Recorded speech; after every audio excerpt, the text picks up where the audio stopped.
Hello guys, welcome to my channel. কেমন আছো তোমরা সবাই? দেখো বিকাল বেলায় বৃষ্টি শুরু হয়ে গেছে, আর বৃষ্টি হওয়া মানে কিছু খেতে ইচ্ছা করে।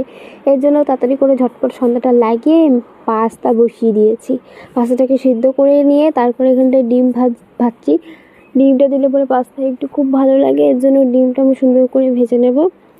ডিমটা ভাজানোর পর এখানটায় রয়েছে পেঁয়াজ, রসুন, লঙ্কা। এটাকে সুন্দর করে ভেজে নিয়ে এর মধ্যে দিয়ে দিব টমেটো কুচি। টমেটো দিলে কিন্তু খুব ভালো লাগে, তোমরা ট্রাই করতে পারো, খুবই ভালো লাগে। আর যাদের যাদের পাস্তা ভালো লাগে প্লিজ একটু কমেন্টে জানিয়ে দিও।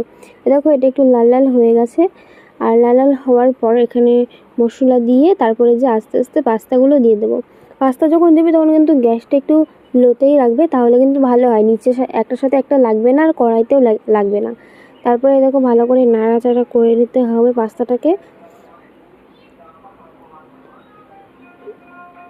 এখানে তোমাদের স্বাদ অনুযায়ী লবণ টবণ সব কিছু দিয়ে নেবে। আমার পাস্তা বানানো রেডি।